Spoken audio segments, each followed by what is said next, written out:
transition has meant for me is is a fundamental altering of who I am to other people. And I feel now like I have my own orbit, whereas before it was just very floaty.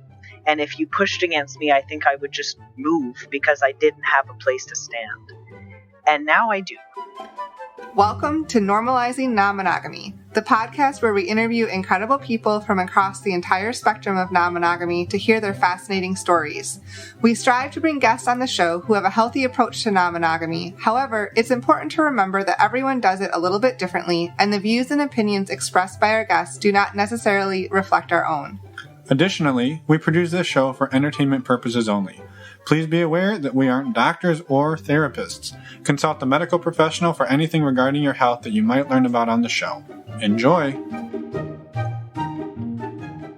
Welcome to episode 184. We're Finn and Emma, and today we have a powerful interview with Jamie. Yeah, normally we tend to give a brief intro to who our guests are, but in this case, Jamie introduces themselves way better than we ever could. And so and it's very early, within minute of the interview. So we're going to just defer and just say this is a really great interview about overcoming adversity and very difficult situations. And it really takes a look at the different types of relationships that we form in our lives and that they don't have to fit into any type of mold. And so just very grateful to Jamie and Jamie's partner, Jarrett, for reaching out and sharing their story and just being here. And yeah, thank you. Yes. And also, happy birthday. Yeah, it's Jamie's birthday today. We've been putting off publishing this interview for a couple of extra weeks so it could be a birthday present. Yeah. So happy birthday, Jamie. Thank you for coming on and sharing your story. And one more quick note on this interview. Afterwards, Jamie sent over a list of resources, different authors and media. Indigenous authors and media that have been super impactful. And we have a list of them in the show notes. So if you want to check out the show notes for this show or any episode, head over to our website, normalizingnonmonogamy.com, and click on the podcast tab, or in your podcast player, just scroll down and there's a direct link that will take you straight to the show notes for this episode and everything that Jamie talks about and more. Yes. When you go to the show notes page, just scroll down a little bit. You'll see all of the resources about halfway down the page. So you can't miss them. And please go check them out. We've been looking at them since they sent them. And I just can't encourage you enough. Please go check them out. It's amazing. Before we jump into the show, as usual, we have our announcements. First up, our next virtual meet and greet is June 23rd. That is a Wednesday night from 9 to 11 p.m. Eastern. So it's only $10 to sign up. It's open to everybody. Open to everyone. Yes. To go sign up, go to our website, normalizingnonmonogamy.com, click on the meet and greet tab. These are super fun and they're a great way to meet a lot of people in the non-monogamy and open-minded space. So they're low pressure and just come and just chat. It's fun.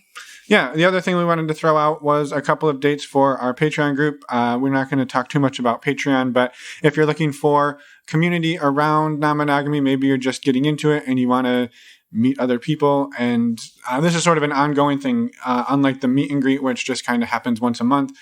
Anyway, we've got a couple of things coming up. Tonight is the women's call. That's June 9th. June 9th, yep. And actually, you just missed the men's call. It was on Monday, but there'll be another one in July. And then our monthly Q&A, we do two of them. It'll be tomorrow at tomorrow at 9 o'clock Eastern, and again at 9 o'clock Pacific. So we do. That's June 10th. June 10th. And if you miss any of those, we'll have them in July again. So don't worry about that. Also, go to our website, normalizingnonmonogamy.com. Can't say it enough. And you can click on the Patreon tab and find details, all the details you want about Patreon. Yeah. And while we're here talking about Patreon, just a huge shout out and thank you to everybody who has made that community so amazing. There's over 160 of you, and we can't thank you enough for your support and for just being awesome people. You've supported us, not even just financially, but just in our own journey, and we've watched you all support each other. So thank you for that. Yes. And one thing I just realized too, we're already into our second episode in June, and we forgot to say Happy Pride. Yeah. It's Pride Month. So we're super excited about that and hope that all of you can get involved in some different events this month. And we will too. Yeah. One final thing before we jump into the conversation with Jamie is we wanted to remind everybody that if you're starting to get back out in the world, you're vaccinated, the world is opening up, and you're starting to meet people, please get tested for STIs, know your status, share your status, talk about it with people, and help promote healthy practices there. The way that we like to do this is a service called stdcheck.com. We've used it for years. We absolutely love it. It's simple, it's low cost, it's fast, it's discreet. It's awesome. It's awesome. And if you head over to our website, normalizingnonmonogamy.com, click on the resources tab, or if you go to any of the show notes, there are links there. Using those links will help support the show, and you save $10, bringing the total cost of a 10-panel test down to, I believe, $130, which is super cheap. Mm-hmm. One other quick thing on this. If you have used the service in the past, we would absolutely love to hear from you. We'd love to hear how it went. And if you go to our website and click on the Contact Us button and leave us a voicemail that you will allow us to use as sort of a testimonial here at the beginning of the show or at the end of the show to let other people know that you used it and that you loved it and it works great, all of the things, we will send you a code to get into the next meet and greet for free, or one of the meet and greets for free. It doesn't have to be the next one. So it'll get you an extra $10 and a huge hug from Emma and myself the next time we see you in the real world. Yes. Woohoo. So if that sounds like you, again, head over to our website, send us a voicemail, let us know what you thought. And you can do that about anything. It doesn't have to be about the STD testing. No, it does not. We would love to hear from any of you. So now, all right. With that, yeah, let's go talk to Jamie. And happy birthday, Jamie. Happy birthday. Welcome, Jamie, to the show. We are so excited to talk to you this morning, and we wanted to, dive right in. I know that we know a little bit about you because we've emailed with you and we've met you in the community, but we've been in some meet and greets. Right. You've been in the men's group and the women's group, and it's so excited to be able to talk a little bit more. So we're really happy to have you here. It's exciting. I'm excited too. I'm happy to be here. Awesome. Yeah. I'm so glad that you're excited. So for the listeners and the people that don't know you, do you mind doing a quick introduction of who you are? Yeah. So I'm Jamie. I'm in a very unique partnership with someone who isn't part of this interview, but who consents to being spoken of in general terms and by name. So I am, I was assigned female at birth and transitioned about 2 years ago, and now identify as non-binary. So I sometimes kind of joke that my pronouns are he, they, and sometimes she. I feel very comfortable in both genders. I'm also mixed Anishinaabe. So my mom's family are Algonquin. And I fit a bunch of labels that I like to put out there as, I guess, just kind of representative, but I think of them more as conversation starters and sort of like small ideas of convenience. So I'm autistic. I'm on the spectrum of autism, and I quite enjoy that, and I love it very much, and I've come to peace with it. I also have other disabilities, so I identify as multiply disabled. What else? Oh, it's so I'm a stroke survivor, and my partner Jarrett is also a head injury survivor. So that kind of sort of structures the uniqueness of our lives. Disability has a lot to do with our day-to-day lives. And I feel like there's something I'm missing. Oh, I didn't know sort of how much I wanted to talk about my younger years or anything like that, because it's been something that's been on a lot on my mind as far as how it's shaped my everyday life now. But I did kind of want to also put out there that I'm someone who was formerly homeless for actually 4 years on and off, and have a lot of lived experience with poverty. That's something that I don't hear a lot of people talk about in the mainstream of polyamory. I think sometimes it's something that I feel like is a little bit stigmatized, that people feel like it's uncomfortable because you have to go out and do things and be part of things that require money. And if you're Right. somebody who has that lived experience of poverty, I tend to think of money differently, and I also don't have the same access as many people might. I think that's it. Yeah. Yeah. Wow. Thank you so much for sharing all of that. I think that's a fantastic introduction and gives us just a peek into who you are. So, Yeah, and I think you touched on there that you and your partner have been exploring or are exploring polyamory, and I maybe wanted to, if you're okay with it, like take a minute to understand a little better before we, maybe even for us to help navigate the interview better, like understanding the multi-disabled piece and like how that really weaves into your and Jarrett's sort of day-to-day. Yeah. So I was born autistic. So I was born with a disability that I proudly identify. I understand that there is a kind of a stigma even around the word disability. I like to own it and claim it proudly, and I feel okay with saying that I'm a disabled person. But it's and Jarrett's disability happened later in life. As did mine as a stroke survivor. But because I had a prior experience of disability, I didn't know I was autistic. I was only diagnosed in 2013, so I didn't know that for sort of my whole life. But I always had the experience of being different. I knew I was not normal. I think everybody else knew that in a way. But I really started to realize that as I kind of got into my teenage years. And I always kind of marched to the beat of my own drummer. My mom used to say when I was a kid, that all the kids would be over here playing, and then little Jamie, known by a female name, she would be over here. And then when the kids kind of went over there, I would be elsewhere, because I always felt extraordinarily overwhelmed in crowds, and was never able to quite fit in, and felt really bad about that. That's the thing I forgot as far as the label as well. So I also am someone who grew up in a fundamentalist evangelical church. And so that is something I've heard other people talk about on your podcast, and just found so many commonalities. And that was really cool.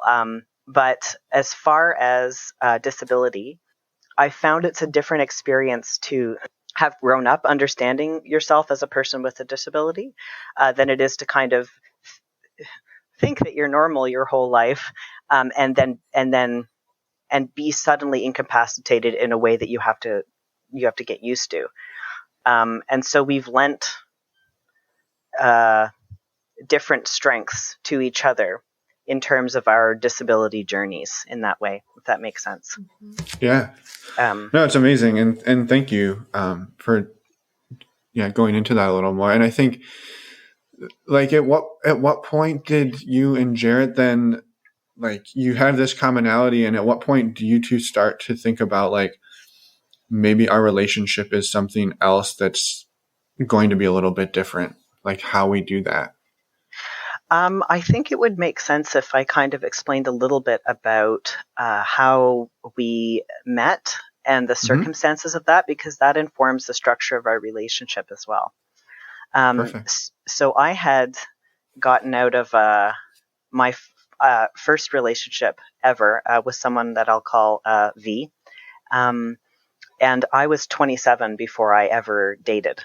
I'd never held hands with someone. I certainly had never had sex. And it was a complicated relationship, but it was really good in some ways. And I was really grieving the end of that relationship. And there was this guy that I kind of knew of in sort of our like circle sort of community. So Jared and I met through mutual friends, my friend and his cousin. And we have this coffee chain called Tim Hortons that also plays a big deal in our relationship. And we are familiar with Tim Hortons. Yay! So I was sitting in Tim Hortons getting away from my house because there was a friend living there with 5 kids, which was great, but it was a lot. And so I was sitting there trying to write, and in walks this guy and his friend, and they come and they just sit right at my table. And he just starts talking about this crazy story about he was in the bush when he was a kid, and there was this house and it was abandoned, and there was a tree came over and he jumped off the tree, and then there was this thing they kicked, and it was just, I was like, why is this person telling me this crazy story? Like, I don't understand. And it was like, and I later learned that this is part of Jarrett. It was like a half an hour story. And at the end of it, he just kind of turned to me and he was like, do you want to go out this weekend? And I was like, no. And I was like, I got to go visit my mom or something.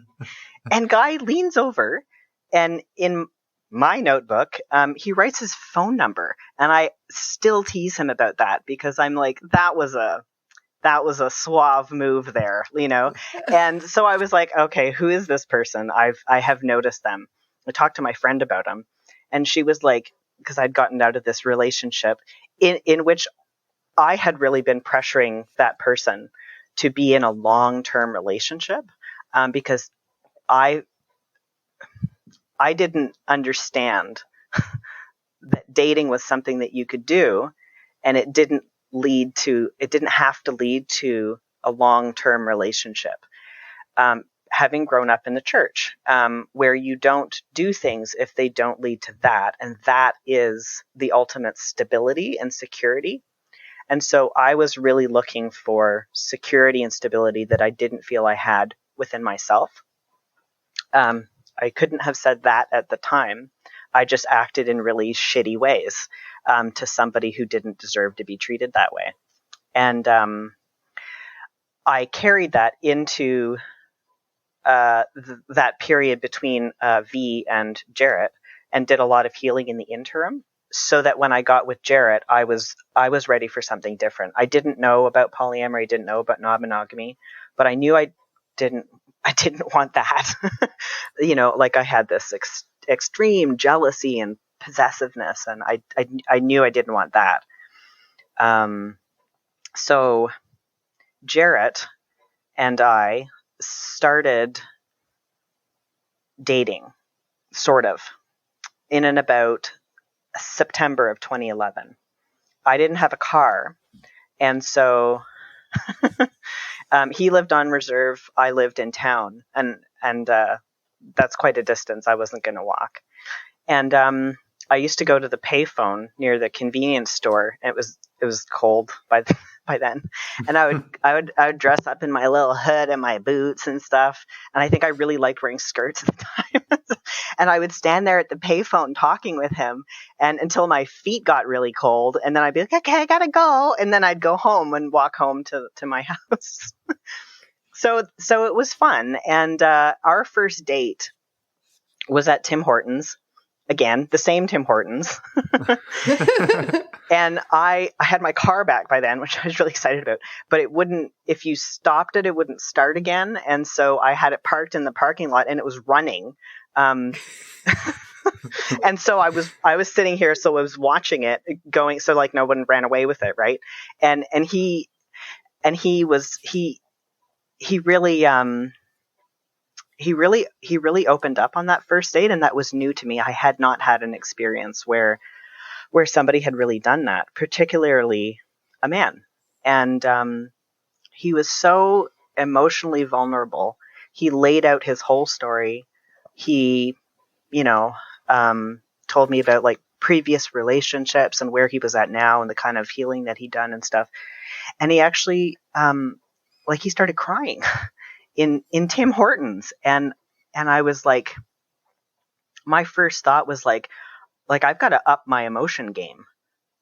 Like I have to up my game here. Like this person is being really emotionally vulnerable. Like you better fucking show up. And And so I sensed that there was something really wonderful and special about Jarrett from the moment that I met him. And we are both nerds, both very quirky people, and have both, in our own kind of very different ways, although we've had very different upbringings, have been outsiders to the places that we've been part of in interesting ways. And so we bonded intellectually as having kind of that shared experience. And I think we also had a lot of shared values, particularly around belonging and indigeneity, I guess you could say. So that was in about September. So Jarrett, New Year's 2012, Jarrett went out for, like a night with the guys, and I hate crowds, as we've established. And I never go out to New Year's ever. I don't go out to things like that. I feel I don't like them. And so I stayed home. And that New Year's Eve, Jarrett was attacked when he was at a bar. And he sustained a severe brain injury.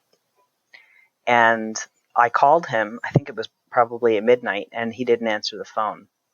And it's funny because looking back at that now, if that ever happened now, I would be in my car looking for him. Like, I would have a very different reaction. But I didn't know him well enough to know that that wasn't normal. And so didn't hear from him, and his phone was off. And so the next morning, I don't know how, I must have driven there or something, but I went over to his house, and he was in really bad shape.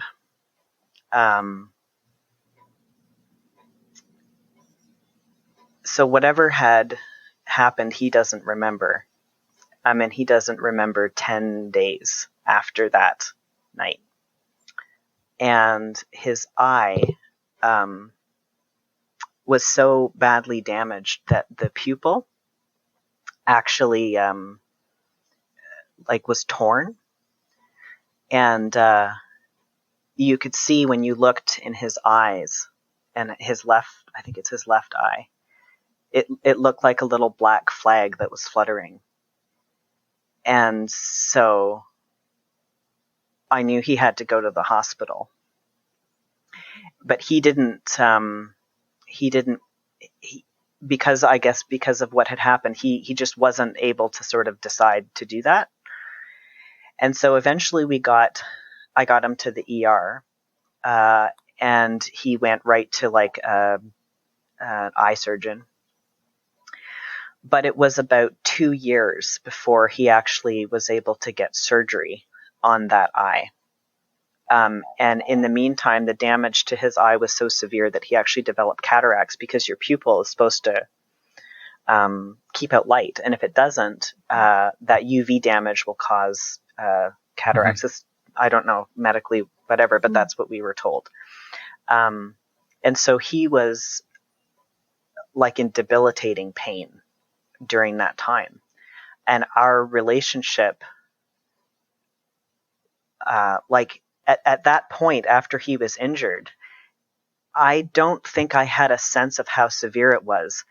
And we had only been dating. I think we had maybe gone on 2 or 3 dates.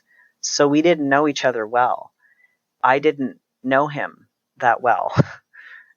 But, so I moved in to look after him. And our lives became about that for a long time, until he had surgery in 2015. We moved in with his mom, which was an adventure. And isn't something I'll necessarily get into, but for many reasons, I don't recommend living with your mom-in-law if you can avoid it. It was an adventure. Especially after only knowing someone for not that long. Yeah, I knew of him, but didn't know him well. Yeah. So I think adventure is one of the most diplomatic ways that you could have described that. So well played. Yes. So our relationship was primarily me looking after Jarrett.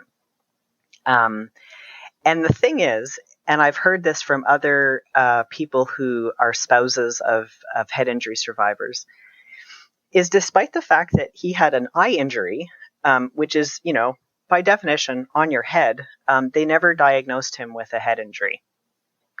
And so we didn't have a name or an understanding for what was going on until 2019 is when Jarrett was diagnosed. Yeah. So it was 8 years later. Wow. Yeah. My math is bad. I think it's about 8 years. Yes. Yep. So there was a long time of him not knowing what the hell was going on, and me also not knowing what the hell was going on. And so we struggled a lot with that without having any language or name for it, which made things a lot more difficult and ended up causing more resentment and misunderstanding than it ever really needed to. So, yeah. And then Jarrett's mom, who we lived with, she was diagnosed with cancer the same year that he had his surgery. So he had his surgery in April. She was diagnosed in the fall, and she passed away in 2016. And we looked after her until her passing together, and with help from family. And then I went to graduate school in September of that year. And that program was nuts and intense. And I graduated from that in 2018 and then transitioned 2019. So one kind of thing that has also structured our relationship, or we've had a lot of communication. We certainly talk a lot and have an open line of communication. We have had to, because of all of the things that we have been through, and also because of the way that our relationship is just so different. I didn't know Jarrett before he had a head injury. So I don't have a lot of people who are spouses of head injury survivors have an idea of who this person was for like 20 years before this happened. And then there was a big shift and they have to get used to that new person. He did that because he knew who he was before, and then he knew who he was after in a sort of progressive healing kind of way. I didn't know who he was before. And so later I have learned through people that know and love him who he calls the old Jarrett was. But to me, he's always been the new Jarrett. And that's the Jarrett that I know and love. So yeah. Yeah, and I think to your point though, that like your relationship and the life that you two have lived together it wasn't like we went on a couple of dates and then we've just, it's just been roses ever since then. Like you two have lived a lot of experiences together that, I mean, to be honest, like they're difficult, but those types of experiences really bind two people together. Yep. And they also, like, if we didn't communicate, I don't think we would have made it. And also transition. Like, that's a thing that also happened. I also transitioned genders, which, apparently has an impact on relationships as well. But it's kind of a small deal in the grand scheme of things, as we talked about. It was like, well, it was sort of anticlimactic. Jarrett's mom was also trans, and his family here, who are amazing and wonderful people that I feel incredibly privileged and honored to belong to as a family member through Jarrett. And they have told me they love me in my own right, and I'm working to believe that. They are extraordinarily accepting of transness because I'm anticlimactically the third person to come out as trans in their family. So by now it's just like, oh yeah, like what's one, my cousin's partner, apparently she told him and he was like, oh yeah, that makes sense. And I was like, oh, but no, it was a big deal to me. Like, I didn't know all this time. Everybody else did. And they were like, oh yeah, that makes sense. It's like, come on, it took me that long to figure it out. Like, well, I'm curious about that because like that is a huge deal, right? But like you said, in the scheme of all of these other things, like it almost got downplayed. And I guess I was just curious, like how that was, because like this is like one of the biggest things you personally could go through. Yeah. And I transition. This is going to sound weird, and it is. But transition for me didn't have a lot to do with gender. Maybe it's because I'm non-binary, and for me it was, I kind of identify previously as sort of exclusively female. And it's not that I don't now also identify as female. And this is very much for me personally and is not for all trans people. It is my own experience. And I think I have a feeling it has a lot to do with also identifying as non-binary rather than a trans man or a trans guy, because trans men are men. Trans women are women. No one needs to say this in 2021, but there it is. And so for me, it was not as much to do with gender as it was, for the first time in my life, I had to put myself at the center of a very major life decision. And a friend of mine, she said the other day, she goes, she's a Christian. We still have a good relationship. And she said, how come trans people can't change their names to be really similar to their previous names? Like, it would just make things easier for everybody around them. And I had to be like, And I was like, because if we lived our lives that way, not just trans people, but anybody, like, you have to be at the center of your decision making. You can't make decisions based on what's easier for everybody else around you. You can, but you'll have a certain kind of life, and that's the life that I had previous to transitioning. And it had to be nobody's decision but my own. And I don't know that I had ever made a decision in my life before that was not structured around everybody else's needs but mine. And I've been trained that way as somebody who was socialized as female my entire life, to put everybody else's needs first.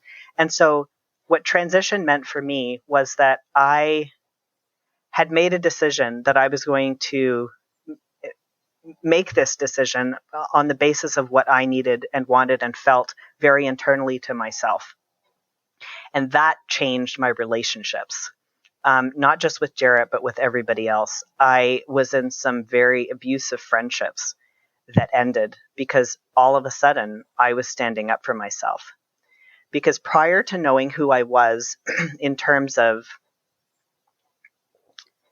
my own identity and presentation to the world, an internal felt sense of self, it felt like I was always on kind of shifting ground, and that I didn't have the right to sort of defend my own kind of physical bodily territory because I didn't know what that was and I didn't feel confident in it. And when I had that, all of a sudden I felt so much more able to say no to things that I didn't want, because I had said yes to something that I knew that I needed. And that will fundamentally change who you are in relationships. I didn't see that prior to transitioning, but that's what happened. And so what transition has meant for me is like, is a fundamental altering of who I am to other people. And I feel now like I have my own orbit, you know, whereas before it was just very floaty. And if you pushed against me, I think I would just move because I didn't have a place to stand. And now I do. So I don't know if that answers the question, but. No, I mean, it did, because I think what I take away from that is like, while it maybe got downplayed in terms of like other people looking and saying like, oh, it's not a big deal. For you, it restructured your entire like solar system of life. Like the way you view life. Yeah, like you now, like, even though maybe other people said like, oh, no big deal, like we always kind of knew that, or we thought that, it's not a big deal, welcome. For you, there was a massive shift internally. And I think that that's really powerful. Yeah. Yeah. Yeah. Having said that, a lot of I think my life and Jarrett's life as well, and particularly, we don't actually define ourselves as a couple, or I don't at this point. And we actually made the decision to, I don't know if separate is the right word. We don't really have a definition for the kind of relationship, but we don't have a sexual or romantic relationship. He was talking last night, and we were talking about it, and we were like, he's like, well, because I said, Jared, do you think there's an indigenous polyamory? And so we were talking about that, and we have fantastic conversations about things like that, and I really love it. That is a big thing, and I love having conversations with Jared. And as it came up, he kind of goes, well, like I always sort of had this idea of like friends with benefits, and I was like, I'm always on the hunt for what label we might be able to fit into, even though my wonderful auntie is always like, why do you need a label for anything? She's fantastic. Auntie Marilyn. And she has, had, she's amazing. Anyways, I won't go down that much. She's incredible. She's always like, why do you need a label for anything? Why do you got to just be yourself? And so, Jared says, well, I had like friends with benefits, and I was like, oh, maybe that's our label. But except we don't have sexual benefits. I was like, I think maybe I'm like a friend with administrative benefits. Because I'm very organized, and I was a secretary in a former life, and so like I wasn't, but so a lot of what I do is sort of organizational, and I love that. So we've sort of thought about like companion, or I think friends is too little, but partners is accurate. But there's assumptions that people bring into a partnership that don't fit the reality of who we are, and it does kind of feel like that's tricky. I am Jarrett's caregiver, but that's also not all that it is. Right. Yeah. And, I forgot a really fundamental piece of this. On that first date at Tim Hortons, like I had said, I think before, that I knew that I didn't want to do what I had done before, but I didn't have a name for it. But I did. I had met this mechanic at Jiffy Lube, and she was really amazing and made me speechless. And I was like, I think I might be gay. But Jared's not a woman, so what am I going to do? And so I didn't have any language for it really, but I was like, I think we could maybe just not be like exclusive. And I don't think I'm very good at this thing that people are calling like marriage and monogamy. Like, I actually don't think I'm very good at that. And so I was like, maybe we could just kind of be the best parts of being single while also being in a relationship. And he was like, yeah, that sounds great. Let's do that. So we were non-monogamous from the first date. Yeah. I was going to say that was almost like you had the writing on the wall of non-monogamy. And like, it sounds like you've come obviously so far since then, but it was from day one almost, at least having some of that added mentality. Yeah. And I never ended up dating the Jiffy Lube lady, but like we didn't have time to have conversations about non-monogamy or even to date other people. We didn't even have time or space to really have a relationship with each other. Like, we were also living in the house with his mom in a small house, so there wasn't a lot of space to figure each other out, and there was a lot of external pressures that were happening at the same time. And so it's only been in the last 2 years that we've been able to kind of figure out who we really are in ourselves and to each other.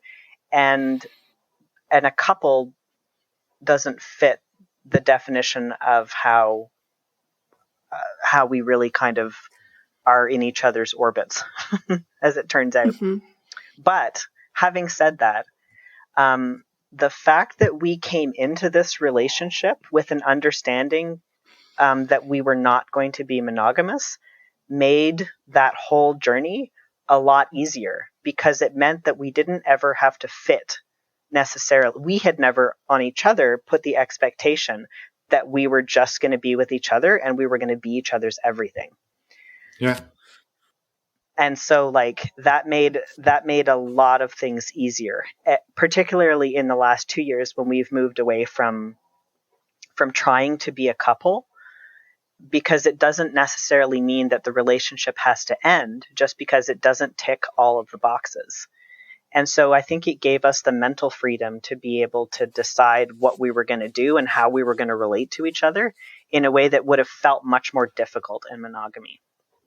Mm-hmm. Right. That you have to, it's a lot more of a transition of like, we went from this to this, whereas you two just, like you said, you just kind of pick the best pieces that work for you in that time. And then that's what you do. Yeah.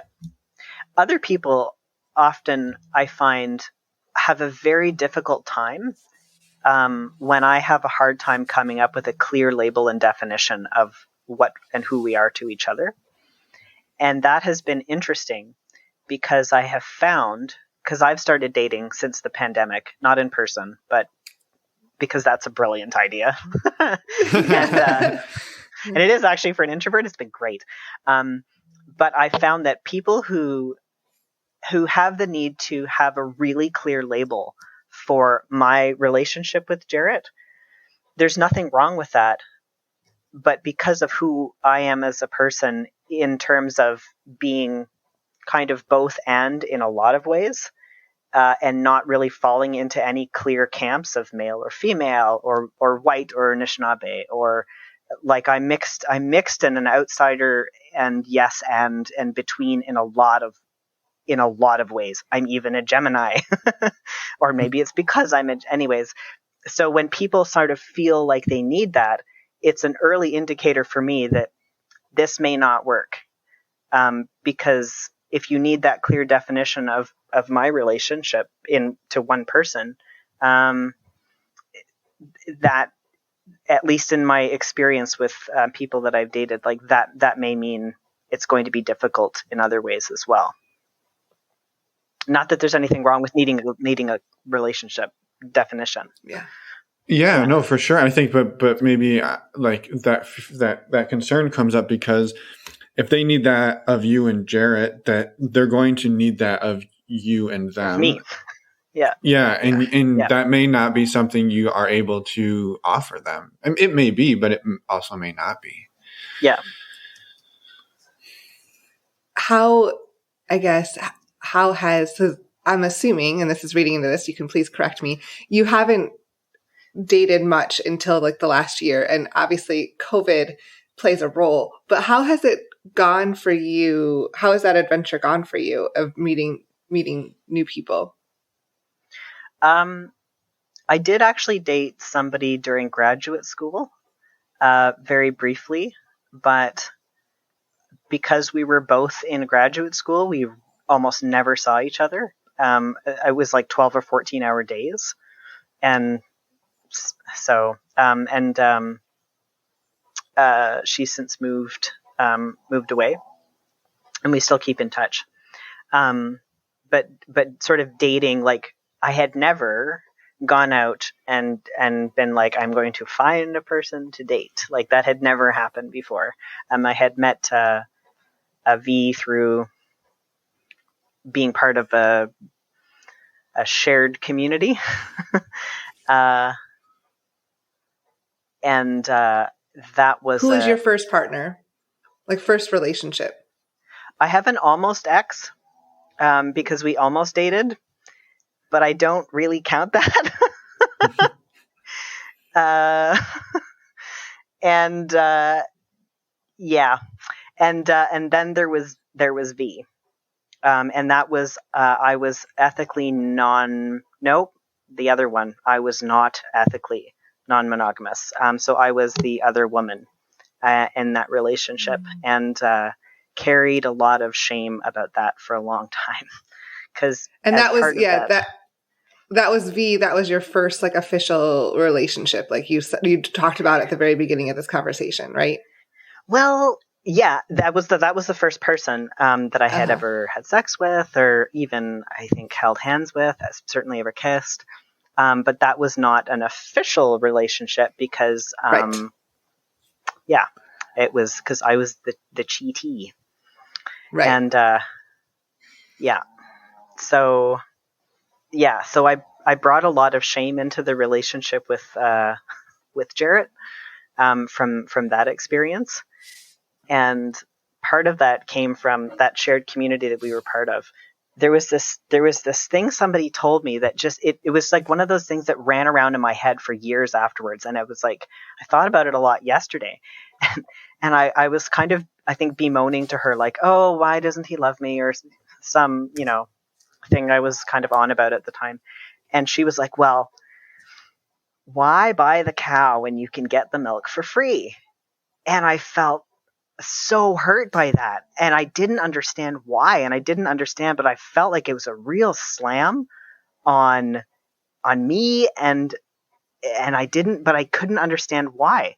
And that sentence floated around in my ears. Why buy the cow when you can get the milk for free? And I was just like, there was this thing that I sort of felt like I understood from that on a subconscious level, that you have to buy the cow.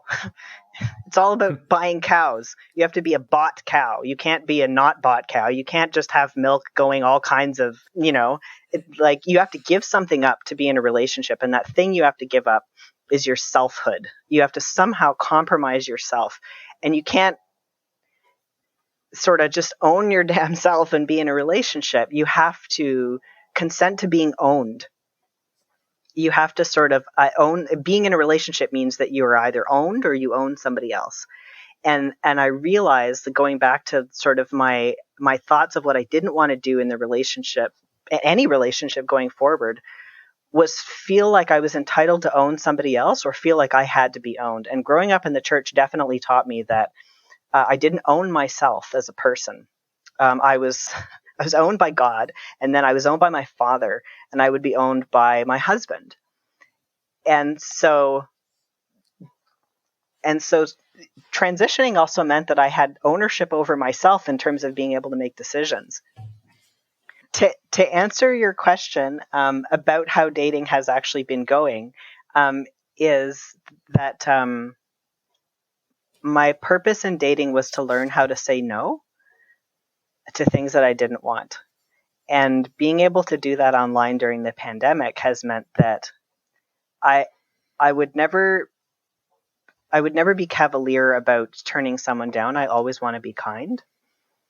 But I also have an extremely difficult time saying no. And the stakes are much lower when you haven't invested months of your life into a relationship. And it was even hard for me to say no in really simple ways. And so I was like, okay, my goal in dating is to learn how to say no. So I'm going to say yes until the point when I feel like saying no, and then I'm going to say no. And that's my whole game in dating, is just going to be like, I'm just going to learn how to say no in this really sort of low stakes kind of environment. And so, because I knew I was going to make mistakes, because I didn't really know how to date or what I was doing. And so the first time I was talking with somebody online and we were chatting, and he said something flirty, and I was like, I don't think this is going to work. I think I have to go. And he was like, we've only been talking for like 2 days. And then I was like, yeah, I know, I'm really sorry. Thanks. Bye. And that was it. But, and then later I was like, okay, so the benchmark really is definitely more than 2 days. I wonder how long it extends in the other direction. So it was really a process of learning, what are the norms here? And as an autistic person, that's not immediately apparent to me. Also, as a person that's never dated, that's also not apparent to me. Also, as someone who grew up in the church, I'm completely on my own here. I'm not following a man expecting to get married, and he's going to be my Jesus. Whatever I'm doing, it's definitely not that. And as a non-binary and trans person, it's also kind of well, I guess you're making your own rules now. You don't get to follow anybody else's because you don't fit in any of these boxes. So you got to figure this out by your damn self. And so that's been an interesting experience, because I have met some really wonderful people, and actually made some really good friends, and no sexy times have happened, and that is okay. because part of learning how to say no and learning how to say yes is sort of going at my own pace, and I'm going at a pace I feel really comfortable with, which feels really good. It feels like good ground to kind of start on. Yeah. That's wonderful. Yeah. I mean, everything you should. I know we got off a little on a tangent, but that's okay, because I feel like the tangent that you got on kind of built what you ended up saying there with how you've learned to say yes and no, but you gave some context and background for that. So thank you for very much in-depth answering my question. I don't know how to not answer in depth. Yeah, no, it's perfect. That's the it's whole perfect. point. I love it. And it sounds like the community around you has been super supportive of everything in terms of like your relationship style with Jarrett, transitioning, just who you are as a human. And I think that's amazing. And I guess I'm curious, like, as somebody who doesn't know a lot about like Algonquin culture, is what you're doing and sort of how you and Jarrett move through life and relationships, is that common, or is that like a commonly accepted sort of way to do things? I didn't think so. And then I started having honest conversations with people around me and found out a lot of us do this and maybe feel bad about it, or don't call it polyamory, or non-monogamy, or just don't call it a thing. And again, I can only speak for myself and Jarrett, and we are certainly outliers in a lot of ways. But I was surprised I tend to be somebody who sometimes or often isn't afraid to ask really honest questions of people. And partly that's being autistic, and partly I say it's being autistic, but I know it's slightly inappropriate, but I'm curious. and I really want to have honest relationships, and that starts with asking honest questions and also certainly being honest myself. Jared and I have the privilege of being out. We don't have jobs that we could be fired from if somebody sort of can you hear the dog snoring in the background? It's all good. It's all good. She's so loud. Jared and I have the privilege of being out in terms of, not having a job. He does have kids. We don't have kids together. But his kids are very open-minded people, and as is his family. So we talked, after having listened to your show for a long time, we talked about, would you ever want to be on this show, or would I, and would you? And there aren't a lot of people that I can think of who are out and non-monogamous. There's actually one person that I can think of who's out in her non-monogamy, and that's Kim Tallbear, who I look up to a lot. She's a scholar and somebody who's done a lot of work in terms of non-monogamy. She's written an amazing book. She does this TP confessions, which are performances, which are not happening because of COVID. But she's also wrote a book called Native American Belonging. And she's Sisseton Wahpeton Oyate. And a lot of people that I've talked to, even in dating other Indigenous folks, or in talking with them, have definitely heard of Kim Tallbear, and a lot of people who are non-Indigenous have as well. I think her scholarship is amazing. And I also wish there were a lot more of us whose stories were being told, and who were able to kind of tell our stories. But Jared and I specifically decided that it was important for us to be honest about this because we could, even though we might be real weirdos. And real just ordinary, non-famous, weirdos. That maybe there was a part of that was kind of important in and of itself as well. Yeah, I agree. That I think is one of the most, if not the most important part of what we do is we have other people who are podcasters and write books and all of these things, but at the core, they're just regular weirdos too, who decided to write a book or decided to turn on a podcast microphone one day. And so just like us, we're regular weirdos too. So I think having people like you and Jarrett out there sharing your stories and showing other people that, like, yeah, you don't have to have a podcast. You don't have to be doing something public other than just being yourself is really important. So it's huge. Yeah. Thank you. Yeah. There's a lot of ways that normative heteronormativity and sort of the normalizing of a certain kind of monogamy has been, and I guess sort of similar to Jared and I in terms of it was difficult for us to define our relationship because all of these external pressures were making it so difficult to even have the conversation. And I don't think that that is outside of the dynamics of colonialism. I think that that is true on a larger level for a lot of people. Monogamy, and particularly like marriage between a man and a woman, was something that was put on us. And as was necessarily as though it was a norm that people were straight or cisgendered. And so those are external pressures that are kind of weighing on us. And so a part of decolonization is thinking in our own ways about all of our relations and not having to think about them in this very strict definition. And some people may call that polyamory or non-monogamy, but some people may just be doing it and living it. And I think the important message is that we don't have to feel bad about that. And that there's a lot of ways to love people and to be loved by people. And they don't have to fit into a box. Mm-hmm. And it's possible to have it's never possible to be normal. It's possible to have multiple loving and healthy relationships without it being cheating.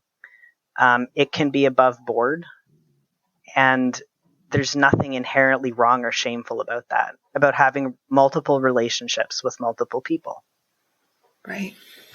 Yeah. Well, wow. You have said so many just incredibly beautiful things. And I did have one topic that I wanted to come back to and ask you a little bit more about, did you follow up there? If you'd be willing to talk to us a little bit about it. At the very beginning, you said that you do have experience being homeless, and that's not something that, as you said too, like it doesn't come up as often in the non-monogamy community. However, it is, poverty and thinking of the way you think about money, and that is a very big part of life. And so I was hoping you could talk a little bit about how that has shaped who you are and how you approach non-monogamy. That's a big question. Not a question I prepared for. I will have to be off the cuff. Oh no. So as an example, we have a squirrel problem in our house. We have a very bad electrical system, and it's partly because of squirrels. And so I actually need to pause for a minute because this is so weird. Because there's a squirrel scratching on the ceiling, and I have to go bang the ceiling with a broom to make it be quiet. So give me a second. Okay, you're good. Fucking squirrels. I was like, speaking of poverty, hey, shut up. I love it so much.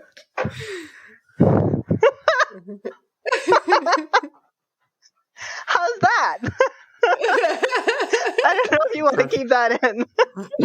That will stay in because that was perfect. Does that answer your question? That was such an amazing timing of that. Jarrett will, in the morning and stuff, sometimes they're being like, because he's lived in apartments his whole life, and so he'll pretend that they're like our upstairs neighbors, and they're fucking crazy. Like, they'll roll walnuts across the ceiling, and you can hear them like pushing the little walnuts. They'll get in fights, and then one of them will go cry in the corner, and the other ones will like take over. They have their whole drama. They're better than neighbors, but part of poverty is living in is living in substandard housing, which I guess, as much as we love this house, is a bit is as quirky as we are. How do you deal with squirrels as neighbors? Yeah, which is like, it's funny and I laugh about it, but it's also like it's a serious fire hazard, and we're going to be raising money for redoing our electrical system, because we are constantly at risk of the house burning down.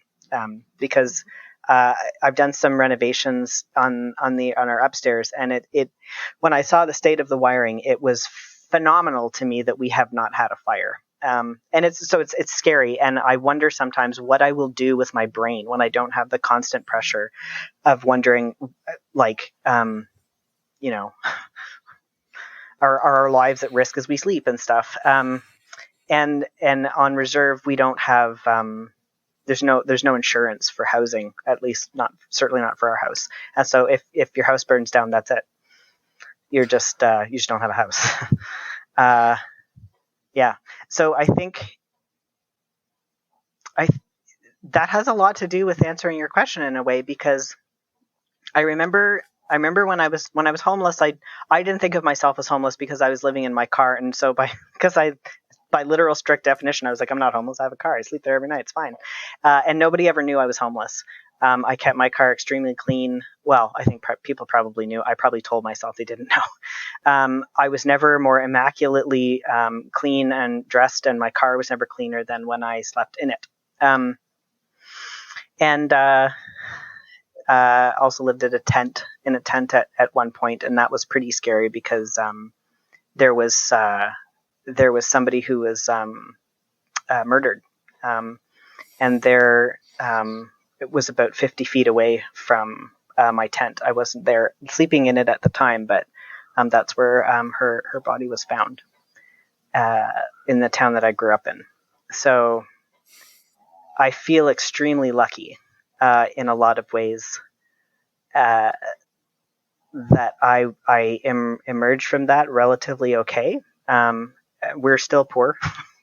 And I think that I re-listened to Kevin Patterson's interview. It was episode 45, I think. And both of us, I recommended it to Jared, and he was like, oh, I really like that guy. And I was like, I know, right? You just want to sit down and have a conversation with him. And everything he said was just so bang on I felt like for my experience and for his experience, in that I think you had asked the question, like, what can we do to make our spaces more like accessible to people of many different experiences? And he was like, there's so many things that go into planning an event. Is what Kevin Patterson was saying. Kevin Patterson, I'll just say is Kevin Patterson. Kevin was saying, in that, like, you have to think about all of the different, like, what neighborhood is it in, he was saying, and what's the cost and stuff like that. And so as somebody, if you don't have money, you don't have as much choice, and you have to kind of configure your life in such a way that you can keep your in order to meet your basic needs. And anything that comes in on top of that, you sort of have to manipulate around it and work around it and reconfigure anything. And so there's this constant brain work you're doing that is based around your own survival and wanting to have as much choice as possible while not really being able to. And it's a lot of mental effort that other people don't see. But that I think people who do have a lived experience of poverty understand in a way that is very difficult for somebody who hasn't to get it. And that structures everything about how I am in the world. And what's weird is that I remember talking with somebody who had never been homeless, and had never had an experience of poverty. And I was like, I just asked him one day, I was like, what is a lot of money to you? And he was like, I don't know, like $100,000. And I was like, really? In my mind, that was $100. And so, like, the ideas that we carry around about security and about what comfortable is, and also what affordable means can be extremely different. And so we can think it's accessible by saying it's only a cover charge of $5. Whereas I remember somebody asking me when I was homeless, like they were like, it's just $5. And I was like, no, I literally don't have that. Like, it doesn't matter if it was $5 or $500, unless I walk outside and happen to find a $5 bill, I don't have that. It's just not there. And that concept is very difficult to understand if you have never had $5, not like on a day, but on a regular basis. Even in terms of, I'm also kinky, and I went to my first munch prior to COVID. Damn COVID. And they were like, you know, like there isn't a cover charge to get into a munch, but you have a meal, and so you have to take that from somewhere else. And that's a constant kind of thing that I'm doing, I find. Yeah, like when you spend money, you have to realize that it's coming from someplace else, and you have to account for that in your day-to-day life. That's what you were trying to say there at the end, right? Yeah, and I guess if you have an income level that is sustainable, you're not having to make a choice between doing a thing you want to do and meeting a basic need. And that would be the difference, is that in doing a thing I want to do, it's going to take away from a basic need. Well, and that plays then into, right, like, well, you want to go on a date this week or maybe 3 dates, but how do you do that, right? And you don't. Then, yeah, exactly. You go for a walk. You do a lot of walking. You go for a walk in the park. Yeah.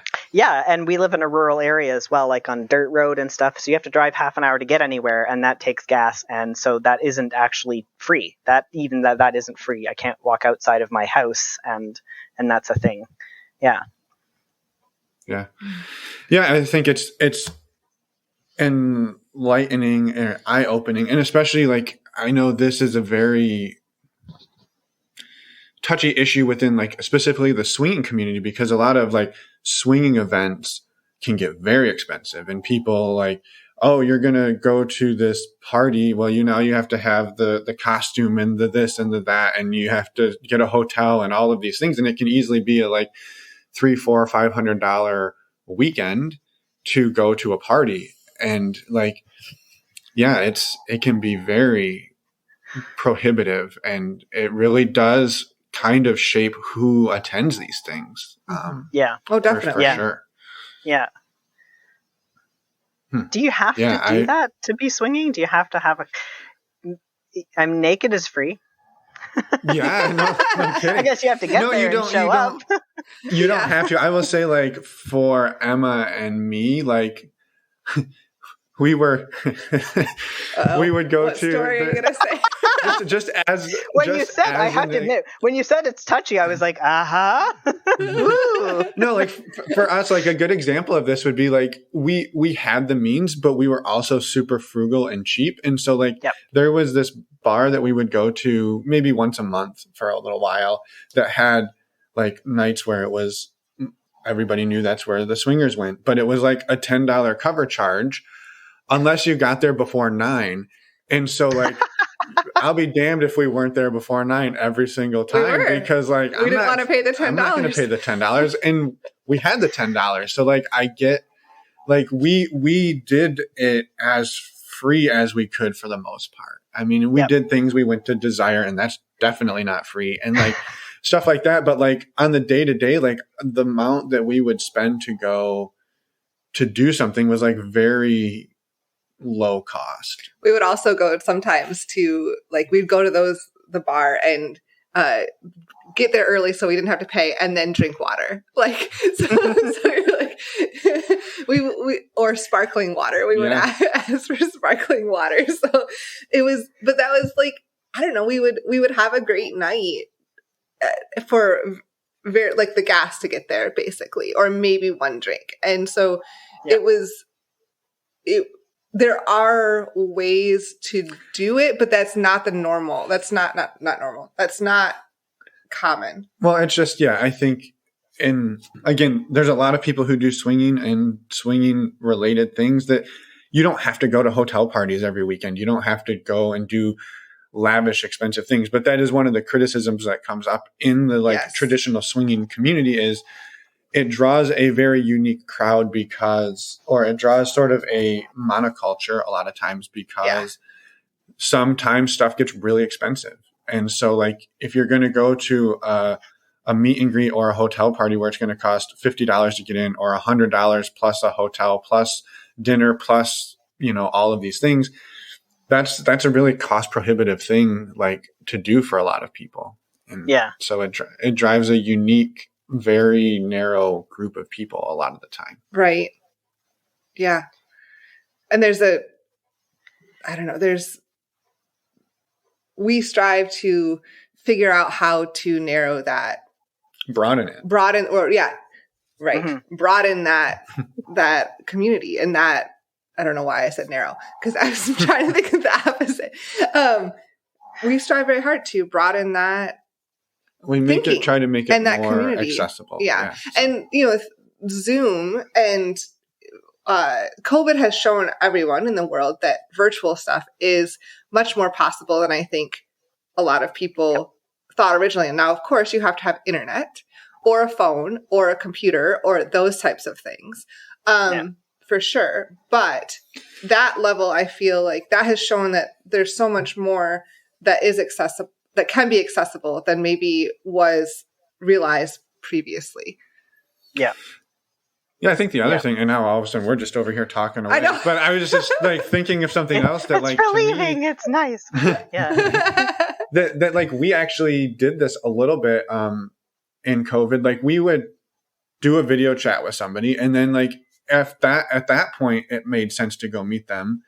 Like we would go and meet them in a park and go for a walk, or maybe get carry out and sit at a park and eat dinner like on separate blankets. And so like we would take our own dinner and our own bottle of wine to the park and do it that way. And so like it's actually interesting thinking about like the adaptations we made because of COVID, like actually make a whole lot of sense. Like I'm going to go meet this couple with never having talked to them other than maybe like a couple of text messages. Like, well, why not have like a video conversation? And you kind of get a pretty good feel like we are or we aren't going to like this in-person conversation is going to be much more strained than you thought.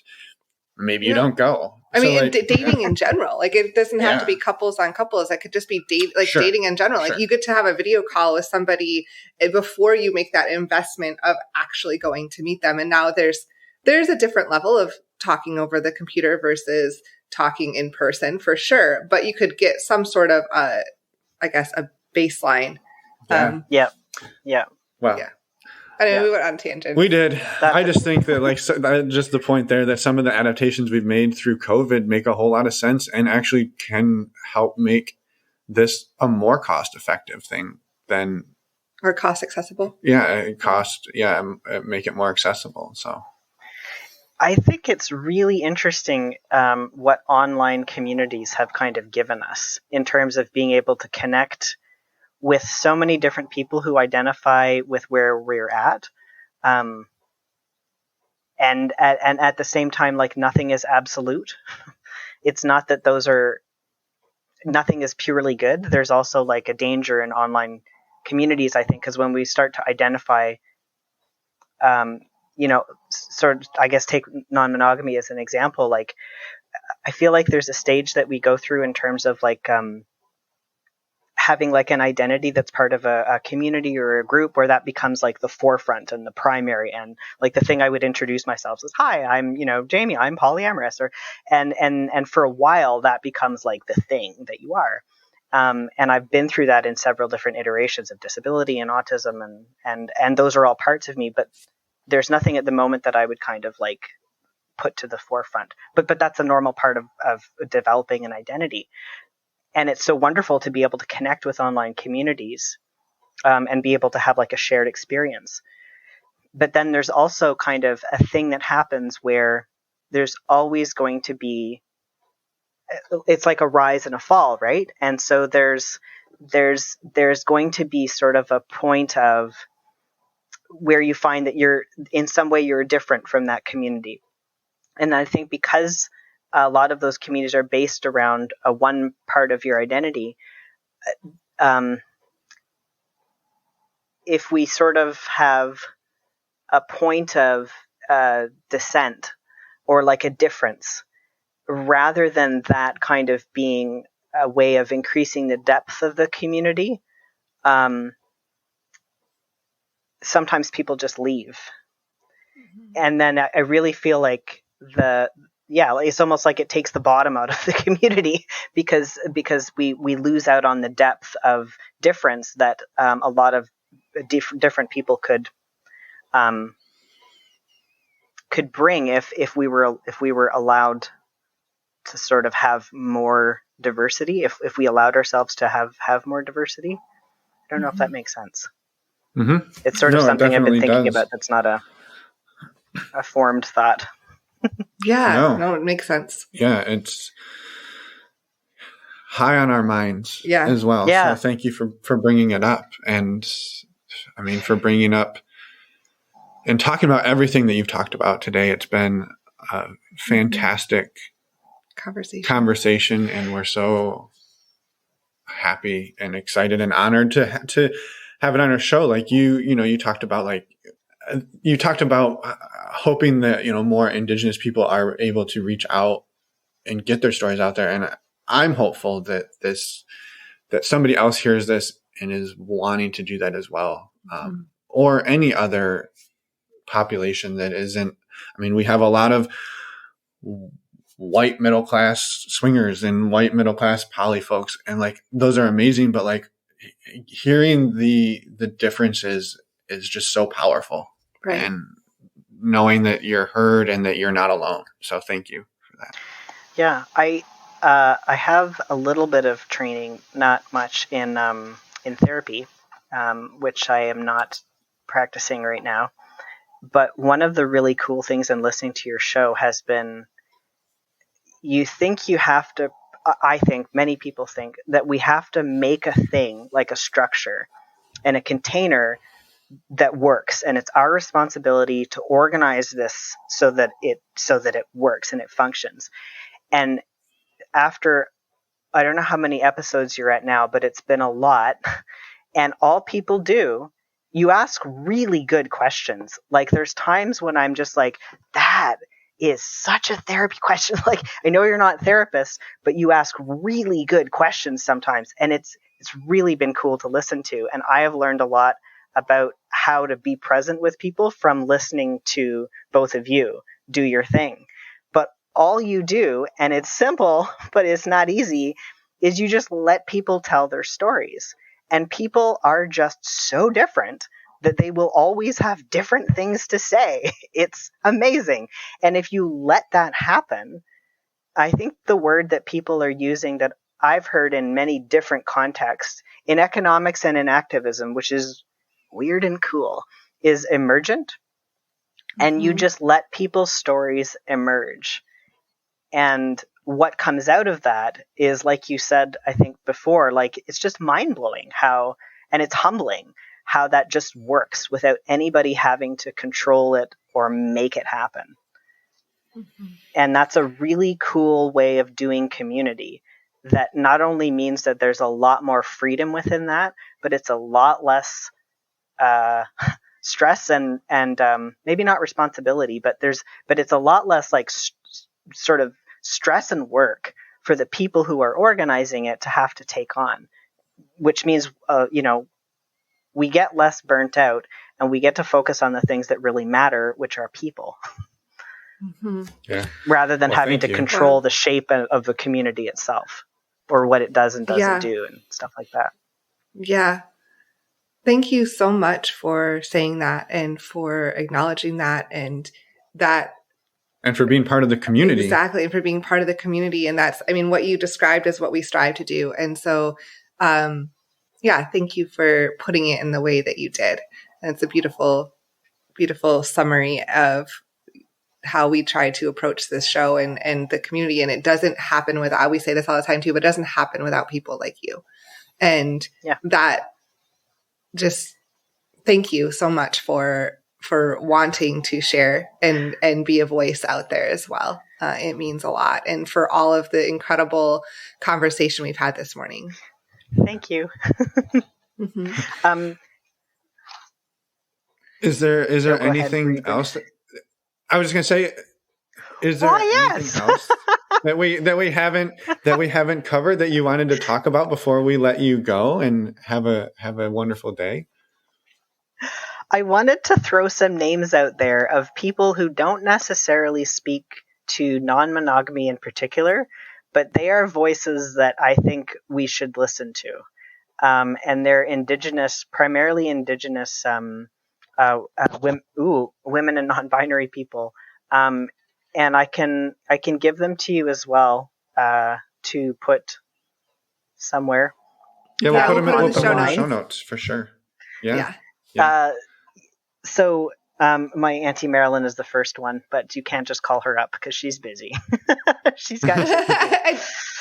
I wish the world could hear, but Kim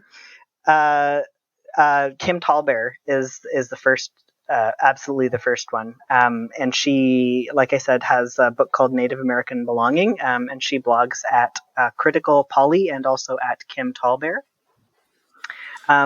Grace Dillon is this amazing person that I don't feel like enough people have heard of. And she actually coined the term Indigenous futurisms. And I remember coming home to Jarrett one time and I was like, there's somebody talking about all of this and she's weird and she's a nerd and she's amazing. And she coined the term Indigenous futurisms.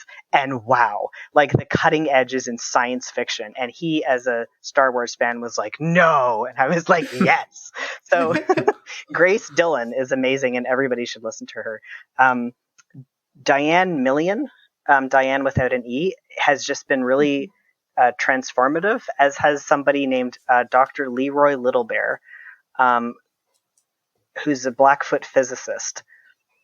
And he wrote something called Jagged Worldviews Colliding, if you want to look it up. But anything he's ever written, it's amazing. As well as some sort of Lee Miracle. Her work is really powerful. And Christos, Jeanette Armstrong are two kind of people who've been around for a long time doing really amazing work that need to be read more widely. Christos is a poet. Jeanette Armstrong is a writer and organizer. Leanne Simpson wrote this amazing book. She's written many books called Islands of Decolonial Love. And it talks about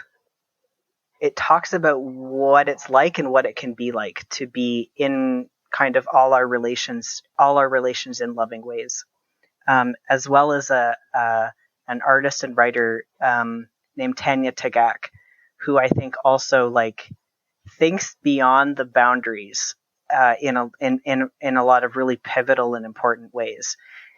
And so there might not be at this point in time, maybe there will be people who are specifically talking about non-monogamy, but there are a lot of people writing and thinking and arting in ways that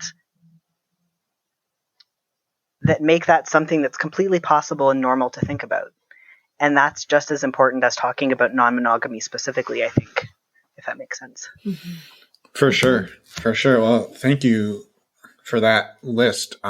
Yes, that's amazing. Links to anybody that you just mentioned and names will be in our show notes. So thank you for that. And I'm just so excited.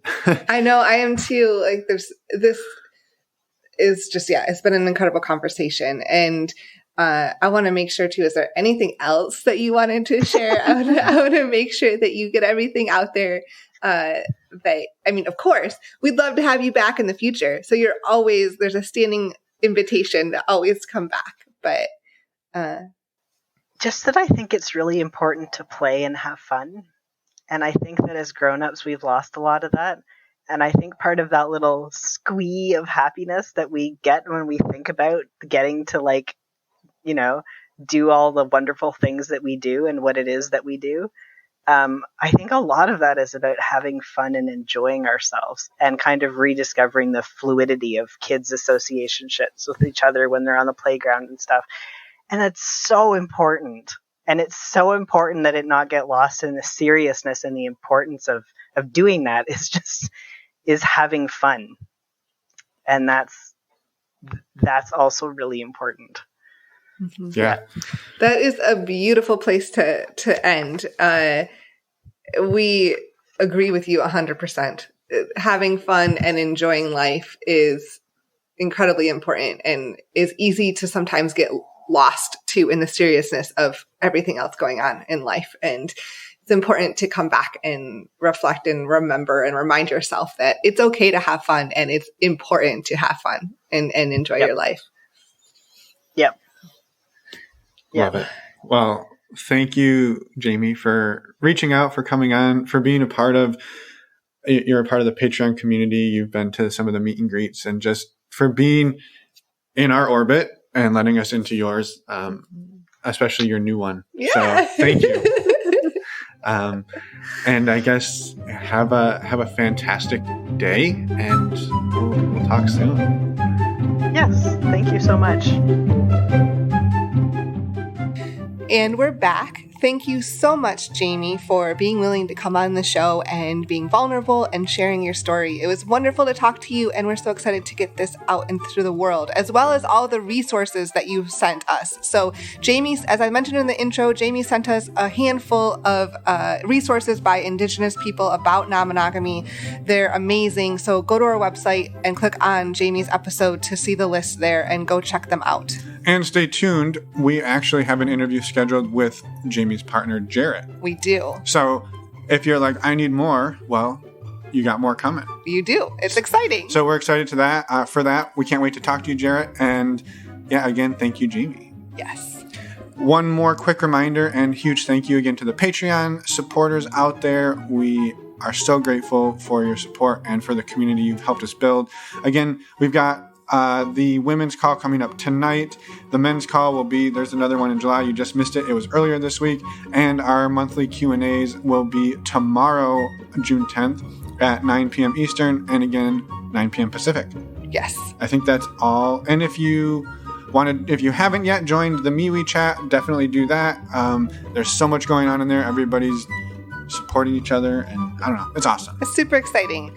Again, our website, normalizingnonmonogamy.com. I say it so many times, but you can't forget it. So you can find the contact us page, all the show notes, everything Finn just said, and the Patreon information. So go check it out. Next week, we have a interview with Kelly. You're not going to want to miss this one, so come back in a week and listen. Yeah. Is that it? That's it. That's all of it. Okay, then bye everyone. Thanks for listening.